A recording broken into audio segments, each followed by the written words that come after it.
सावित्री बहुत ही भोली भाली और सीधी सादी एक महिला होती है जिसका एक 1.5 साल का बेटा होता है। दोस्तों, परिस्थितियों की मारी ओर होती है, वो दर बदर ठोकर खाने लगती है। तभी उसकी मुलाकात एक व्यक्ति के साथ में होती है और वो व्यक्ति उसे स्कूल में एक पीएन का नौकरी दिलवा देता है। दोस्तों, उसके बाद उसका जीवन बड़े आराम से चलने लगता है। लेकिन कुछ ही दिनों के बाद जो स्कूल के प्रिंसिपल होते हैं वो इस महिला की सहायता करने लगते हैं और इस सहायता को देखकर जो लोग बाग हैं वो तरह तरह की बातें बनाने लगते हैं। वो कहने लगते हैं कि प्रिंसिपल ने तो अपने लिए एक रखेल रख ली है। दोस्तों, उसके बाद जो यहाँ होता है कभी किसी ने सोचा भी नहीं था। अगर आप लोग भी पूरे मामले को डिटेल के साथ जानना चाहते हैं तो वीडियो को ज़रा सा भी स्किप ना करें, लास्ट तक वीडियो को ज़रूर देखिएगा। आगे बढ़ने से पहले हमारी वही रिक्वेस्ट कि जो हमारे चैनल के साथ नए हैं कृपया करके चैनल को फॉलो कर लें, बेल आइकन को जरूर प्रेस करें। नमस्कार, जय हिंद। आप देख रहे हैं एपीएच न्यूज राहुल रावत के साथ। दोस्तों, आज की जो हकीकत की घटना आप लोगों को बताने जा रहा हूं, ये उत्तर प्रदेश में एक जिला पड़ता है जिसका नाम है मथुरा, और मथुरा के अंदर ही एक छोटे से गांव की ये हकीकत की घटना है। यहाँ पर सावित्री नाम की एक महिला जो अपने पति के साथ बड़े आराम से रहा करती है। शादी को अभी इसके करीब करीब 2 साल ही बीते होते हैं, तभी ये एक बेटे को जन्म देती है। बेटे के जन्म होने के 5 दिन बाद ही इसके जीवन में इतना बड़ा भूचाल आता है। जो इसका पति होता है, एक दिन वो अपने एसी को साफ कर रहा होता है, अंदर पता नहीं कहां से अचानक करंट आता है और करंट की वजह से वो इस दुनिया को छोड़कर चला जाता है। दोस्तों, अब आनन फानन में ही जब इस महिला सावित्री को पता चलता है कि ऐसा हो गया, वो रोने लगती है, चीखने लगती है, चिल्लाने लगती है। घर परिवार के लोग भी आ जाते हैं और यहाँ पर इस महिला को यही कहने लगते हैं कि तू तो डाहिन है, तूने तो हमारे बेटे को खा लिया। दोस्तों, अब ये महिला करे तो क्या करे, दिन भर लोगों के तानों को सुनती, सास ससुर के तानों को सुनती, फिर भी ये कहीं यहाँ से जाने का नाम नहीं लेती। अपने बेटे को जैसे तैसे करके पाल रही होती है। लगभग बेटा 1 साल का हो जाता है। अब इसे लगने लगता है कि कुछ ना कुछ कमाया जाए। फिर ये पड़ोस में ही रहने वाले एक व्यक्ति से बातचीत करती है और उससे कहती है कि साहब मुझे भी कहीं ना कहीं लगवा दीजिए।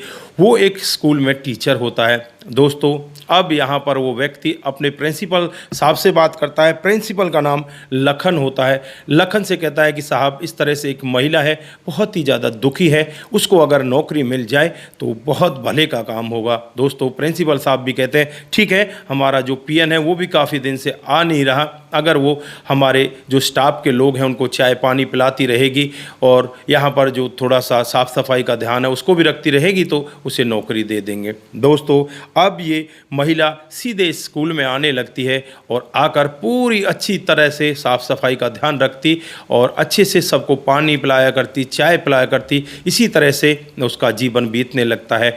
2-3 महीने का समय बीतता है और जो लखन होते हैं वो एक दिन उस महिला से उसकी अब बीती पूछने लगते हैं। तो महिला अपनी पूरी डिटेल के साथ अपनी अब बीती बताती है, किस तरह से उसके पति इस जहां को छोड़कर चले गए, उसके बाद उसके जीवन में क्या क्या कुछ नहीं हुआ, वो सारी कहानी वो यहाँ इस प्रिंसिपल साहब को बताती है।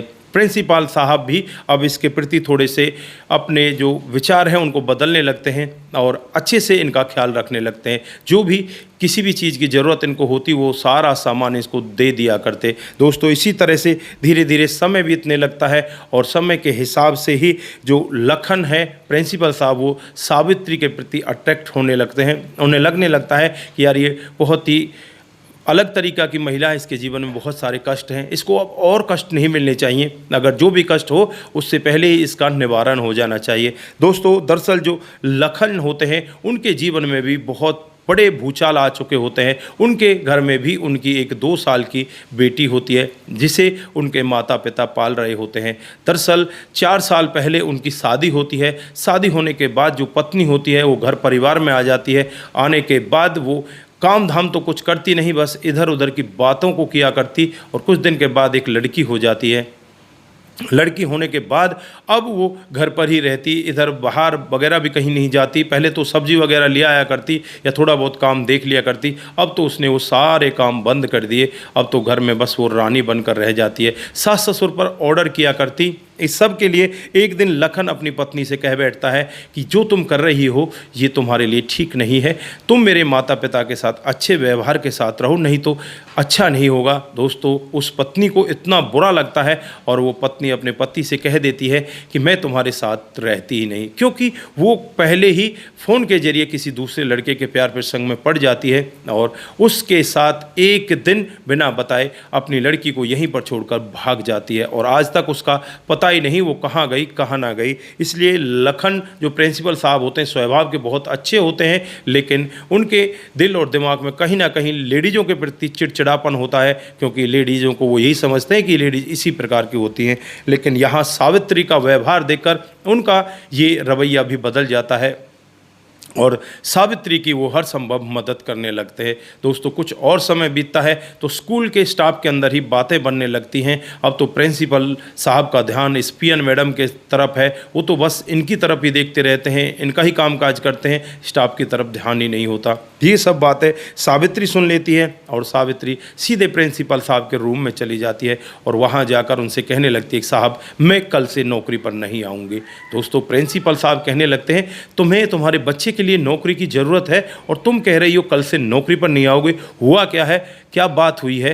तो वो कहने लगती है कि साहब लोग बाग ऐसे कह रहे हैं कि मैं तुम्हारी रखेल हूँ। दोस्तों, प्रिंसिपल साहब की भी समझ में आ जाता है कि वाकई में ही ये लोग बाग अलग तरीके से सोचते हैं, जबकि प्रिंसिपल साहब ने अभी तक ऐसा कुछ किया ही नहीं, ना ही उस मैडम ने कुछ ऐसा किया। दोस्तों, अब प्रिंसिपल साहब सावित्री के हाथ को पकड़कर उसे कुर्सी पर बैठाते हैं और कहने लगते हैं सावित्री, क्या तुम मेरे साथ रहना चाहती हो? क्या तुम मेरी जीवन संगनी बनना चाहती हो? दोस्तों, सावित्री की आंखों में आंसू आ जाते हैं कि वो कहने लगती है प्रिंसिपल साहब आप क्या कह रहे हो, मैं पियन हूँ, गरीब हूँ, अबला हूँ और मेरा एक बच्चा भी है और आप कह रहे हो कि मैं आपके जीवन साथी बन जाऊँ? भला ऐसा कैसे हो सकता है?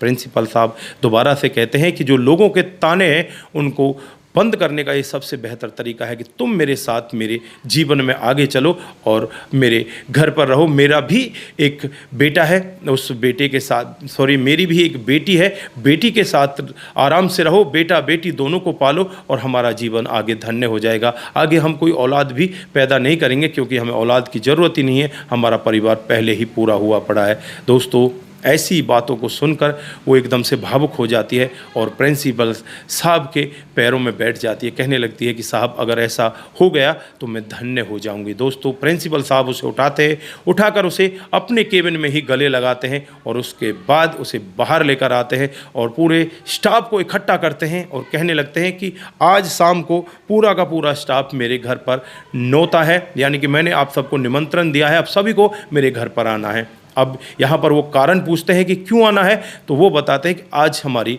शादी है, मैं सावित्री के साथ शादी करने वाला हूँ।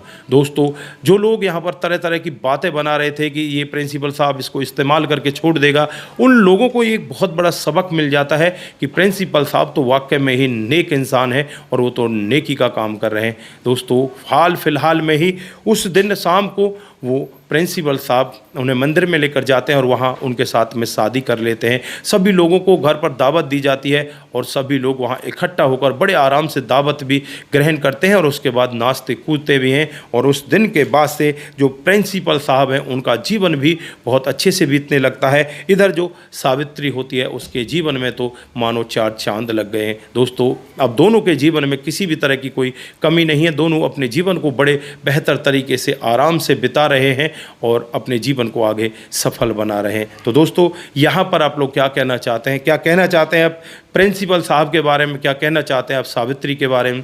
आपकी जो भी राय है एक बार कमेंट बॉक्स में ज़रूर दीजिएगा। आज के लिए बस इतना ही, फिर मिलते हैं किसी नए मोड के साथ। तब तक के लिए आप अपना ख्याल रखें, परिवार का ख्याल रखें, सतर्क रहें, सावधान रहें, रिश्तों की अहमियत को ज़रूर समझें। नमस्कार, जय हिंद, जय भारत।